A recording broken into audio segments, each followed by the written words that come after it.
yari ari muri Lockdown sibyo si Dragon uri kuvuga He aided the Straw Hats in their escape. yafashije Straw Hat gucika yamufashije koko cyane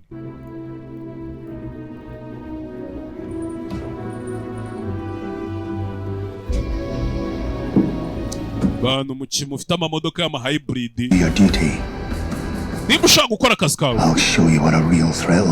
ndaje nkwereka igiteye ubwoba uko kiba kimeze barakwereka hakuno abari mu nda y'igifido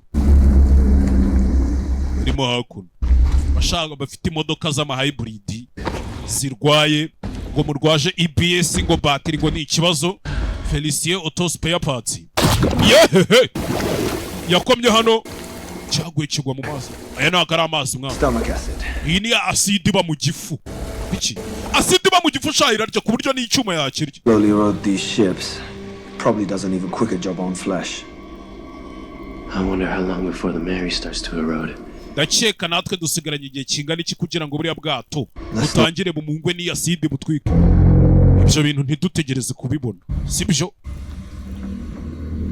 ebe Felicien Auto Spare Parts shop hariya mu Gatsata ariko bakorera igikondo hariya neza kuri Dodani ya kabiri kuri uriya muhanda wo hasi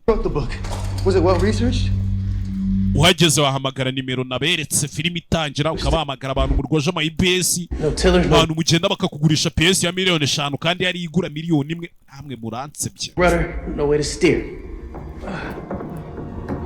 Well, you can never be prepared for the unknown, buddy. You seem pretty unbothered by that. See, the kitchen. ko mbona kuba turi hano bitakubangamiye You never know what's gonna come at you. But just keep your head down. baje hano Trust your own hands on the tools. Trust. iyo uri mu gikono uba wizeye ibikoresho byawe n'ibiganza byawe And then you feel like you can handle anything. kumva ibintu byose wabikemura Kind of inspiring. Trust like that, you'll never be afraid. jano ukubitano cyawa nikanze Startled. ntanganze ukapfa we